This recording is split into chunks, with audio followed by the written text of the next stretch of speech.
ओम सभी को नमस्कार। हरिओम। राम राम। राधे राधे। आज प्रारंभ करते हैं। सबसे पहले ओम ध्वनि, ये लंबी गहरी श्वास। ओ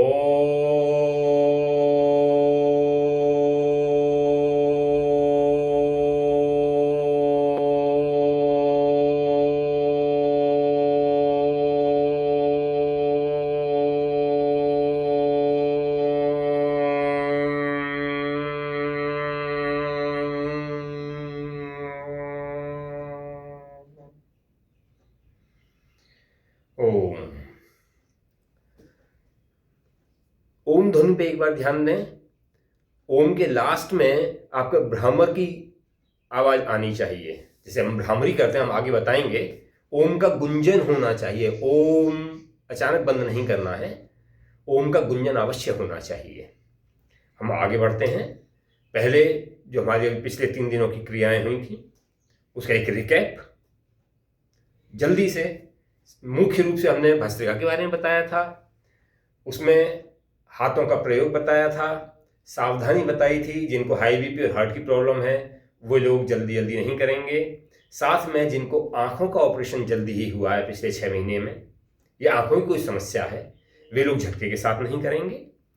उसके अलावा जिनको पेट की कोई सर्जरी हुई है वे लोग भी पूरी सावधानी बरतेंगे, वे भी लोग नहीं करेंगे या बहुत हल्का करेंगे।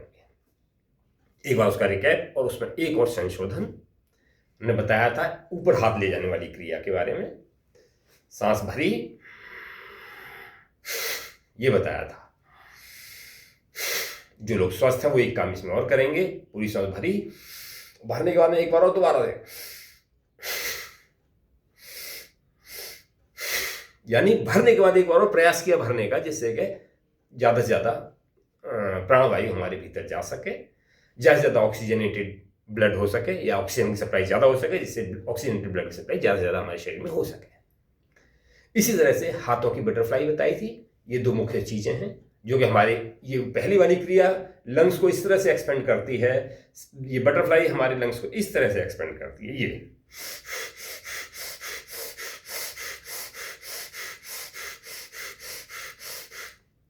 कहीं भी अपनी शारीरिक क्षमता का अतिक्रमण नहीं करना, सहज रूप से करना है, और जितना मजा आए उतना करना, लेकिन कम से कम 15 मिनट देरी करें इसको। अब हम इससे अगली क्रिया में चलते हैं। अगली क्रिया का नाम है कपालभाति। कपालभाति बेसिकली हमारी शुद्धिकरण क्रिया है। इसको प्राणायाम से पहले प्रयोग में लाया जाता है, प्राणायाम का ही एक पार्ट माना जाता है। इसमें हमें केवल श्वास को बाहर फेंकना है। कैसे? आप टीवी में देखते होंगे, हाँ, हमारे स्वामी रामदेव जी रेगुलर इसको करवाते हैं और सबसे ज्यादा जोर इस पर देते हैं। तो क्या करना है? केवल श्वास को बाहर फेंकना है।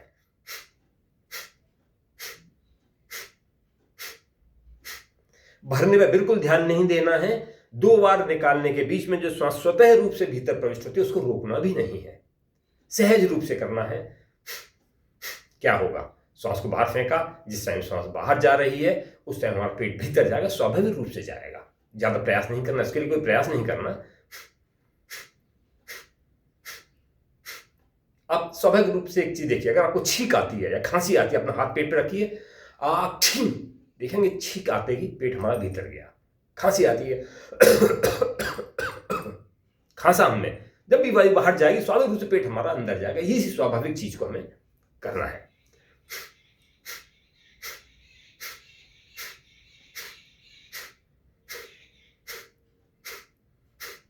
जिन लोगों को हाई बीपी की समस्या है, जिन लोगों को हार्ट की कोई समस्या है, हार्ट वाले लोग बहुत धीमे करेंगे, उनकी गति 40 से 50 प्रति मिनट रहेगी। सामान्य व्यक्तियों के लिए 60 से 70 प्रति मिनट रहेगी। बस 70-75 से ज्यादा पर मिनट स्पीड नहीं जानी चाहिए, क्योंकि उससे भी बीपी शूट अप हो सकता है। तो इसलिए नॉर्मल साधारण व्यक्ति के लिए 60 से 70 के बीच में, या 60 के आसपास मान के चलिए। सामने एक वॉल क्लॉक लगा लीजिए, उसकी घड़ी की सेकंड की सुई चलती है, उसके साथ साथ जैसे जैसे वो टिक टिक करती है वैसे वैसे आपका स्ट्रोक लगे, या आप देख लीजिए 5 सेकंड में 5 स्ट्रोक लग रहे हैं या नहीं लग रहे हैं, करें। इसकी 2 ही, कपालभाति की 2 ही आवश्यकता।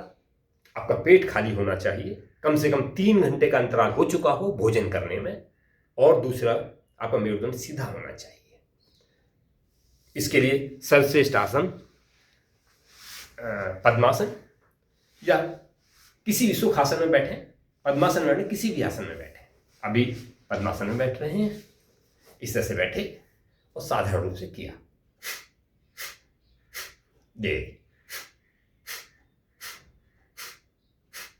प्रारंभ की स्थिति में बस सांस आपकी यहां तक आ सकती है, लेकिन धीमे धीमे इस सांस की गहराई को बढ़ाएं।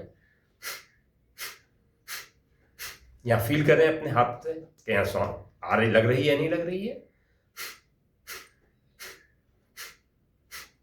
इसको करने में प्रिकॉशन, कई बार हम लोग इसको करते हैं और करने में गलत हो रहा होता है और हम गलत ही करते रहते हैं, उससे लाभ की जगह हानि होनी लग जाती है। इस प्राणायाम से हानि हो सकती है अगर हम गलत कर रहे हैं। कैसे? अगर हम श्वास को बाहर फेंकने के साथ ही हम पेट के भीतर में जाके इसका विपरीत कर रहे हैं, जैसे हम सोचेंगे बड़ा अच्छा पूरा मूवमेंट भी हो रहा है, छाती हमारी आगे आ रही है, पेट भीतर जा रहा है, आवाज भी आ रही है, लेकिन हम उल्टा कर रहे हैं। देखिए पुनः मैं उल्टा कर रहा हूं। क्या कर रहा हूं? झटके के साथ श्वास को भीतर भर रहे हैं। ये चीज नहीं होनी है, सांस को बाहर फेंकना है, भीतर नहीं फेंकना, ये उल्टा है। दूसरी बात, इसमें आवाज नासिका से आनी चाहिए, ये गले से नहीं आनी चाहिए।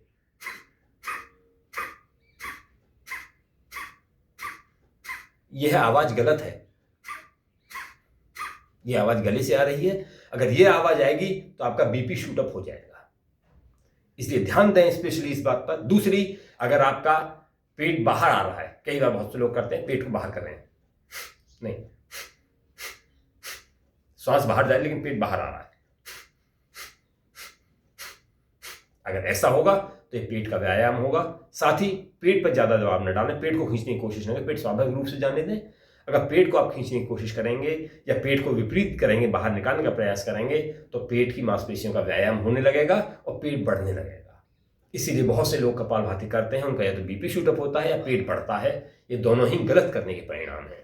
इसका विशेष सावधानी रखें। एक बार पुनः 1 मिनट के लिए केवल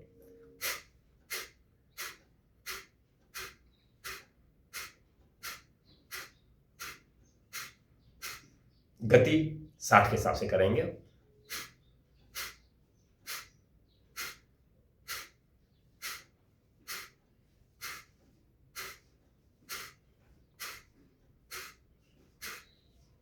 यही गति करनी है। ओम। इसके अलावा उस दिन हमने एक वज्रासन में के बाद में शशक आसन में आने का बताया था। भोजन के पश्चात वज्रासन में बैठें, 10 से 15 मिनट बैठें।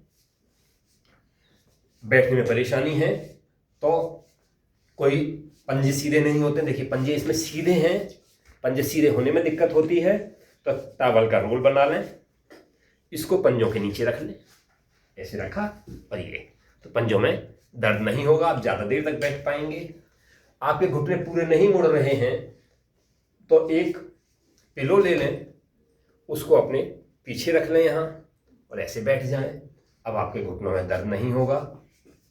आपके ये घुटने नीचे चुभते हैं, एक पिलो और ले लें, उसको नीचे रख लें, ये लीजिएगा। कहीं कोई परेशानी नहीं होनी चाहिए। आगे झुकने का बताया था, आगे झुकने में अगर आपका पेट बढ़ा हुआ है तो आगे नहीं झुक पाएंगे, तो उसके लिए आप यहाँ बीच आगे 2 तकिए रख लें, 1 तकिया रख लें, 2 तकिए रख लें, 2 पिलो रख लें, यानी एक ये लिया। आप बूस्टर रख सकते हैं, मसंद रख सकते हैं और ऐसे करके बैठ जाए। बस ध्यान इस बात का रखना है कि हमारी मेरुदंड को हम नीचे की ओर खींच रहे हैं और मेरुदंड सीधा रहे, ऐसे बैठ सकते हैं। प्रारंभिक स्थिति में इससे भी पूरा लाभ मिलेगा। ओम। इसी के साथ सभी लोग इसका अच्छी तरह से अभ्यास करें, तन्मयता के साथ करें, प्रसन्नचित्त होकर करें। कपालभाति करते में आपके चेहरे पे हल्की सी मुस्कान रहे। और अब ये 2 क्रियाएं हो गई, रेगुलर करें, कम से कम आधा घंटा करें, 15 मिनट वो 15 मिनट ये, दिन में 2 टाइम करें। धीमे धीमे आपकी सारी समस्याएं खत्म हो जाएंगी। धन्यवाद। ओम शांति शांति शांति।